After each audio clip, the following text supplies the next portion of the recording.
Inilah Injil Yesus Kristus menurut Yohanes.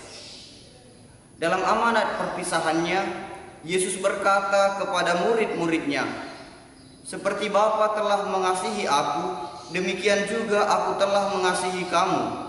Tinggallah dalam kasihku itu. Jikalau kamu menuruti perintahku, kamu akan tinggal dalam kasihku, seperti aku menuruti perintah Bapakku dan tinggal dalam kasihnya. Semuanya itu kukatakan kepadamu, supaya sukacitaku ada di dalam kamu, dan sukacitamu menjadi penuh. Inilah perintahku, yaitu supaya kamu saling mengasihi, sebagaimana aku telah mengasihi kamu. Tidak ada kasih yang lebih besar daripada kasih seorang yang memberikan nyawanya untuk sahabat-sahabatnya. Kamu adalah sahabatku, jikalau kamu berbuat apa yang kuperintahkan kepadamu. Aku tidak lagi menyebut kamu hamba, sebab hamba tidak tahu apa yang diperbuat oleh tuannya. Tetapi aku menyebut kamu sahabat, karena aku telah memberitahukan kepada kamu segala sesuatu yang telah kudengar dari Bapakku. Bukan kamu yang memilih aku, tetapi akulah yang memilih kamu. Dan aku telah menetapkan kamu supaya kamu pergi dan menghasilkan buah. Dan buahmu itu tetap, supaya apa yang kamu minta kepada Bapa dalam namaku diberikannya kepadamu.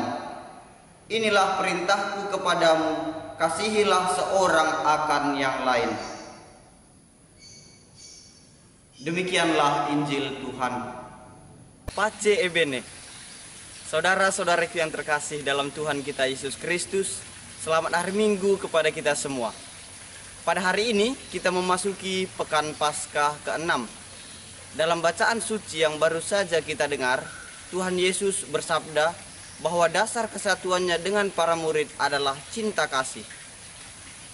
Tuhan Yesus mengasihi kita, para murid kesayangannya. Cinta kasih Allah ini nyata dalam diri Tuhan Yesus dan berlaku secara universal. Roh Kudus dicurahkan kepada semua orang yang ditandai oleh baptisan yang kita terima. Cinta kasih itu memampukan kita manusia rapuh dalam menghadapi segala rintangan. Saudara-saudari yang terkasih, bagi Santo Yohanes, Rasul dan pengarang Injil, Allah adalah cinta kasih. Iman Santo Yohanes ini berdasar pada kenyataan sejarah penyelamatan Allah terhadap manusia yang merupakan ungkapan kerahimannya yang tanpa batas.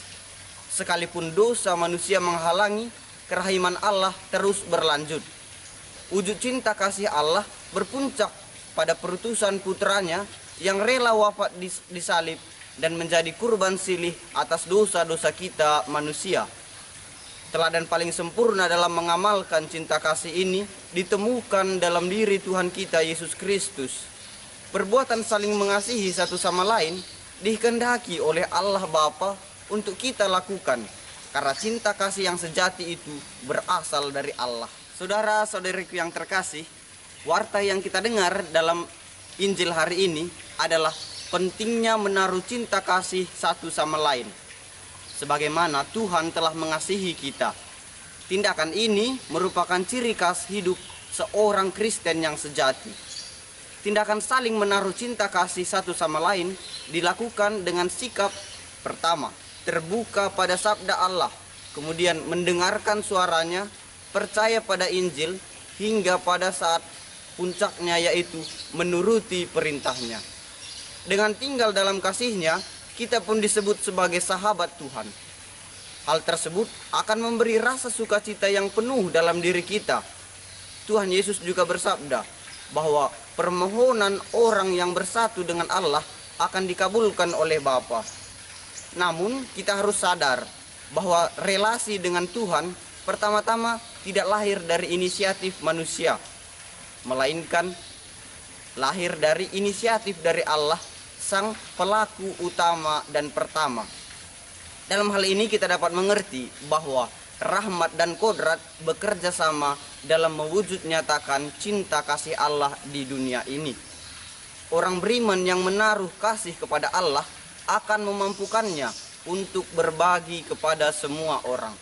Saudara-saudari yang terkasih dalam Tuhan kita Yesus Kristus, sebagai sahabat Tuhan, kita juga diutus untuk menghasilkan buah-buah cinta kasih yang kita terima dari Yesus, sang pokok anggur yang baik. Buah-buah kasih itu ialah sukacita, kasih, damai sejahtera, kesabaran, kemurahan hati, kebaikan, kesetiaan, kelemah lembutan, dan penguasaan diri. Cinta kasih yang sejati akan memampukan kita untuk membawa orang lain kepada Kristus. Dengan melakukan perbuatan-perbuatan cinta kasih, kita telah turut serta dalam mewartakan misteri cinta kasih Allah kepada dunia, dan karya keselamatan Allah dapat dirasakan oleh seluruh umat manusia. Semoga, ya semoga. Amin. Pace e bene.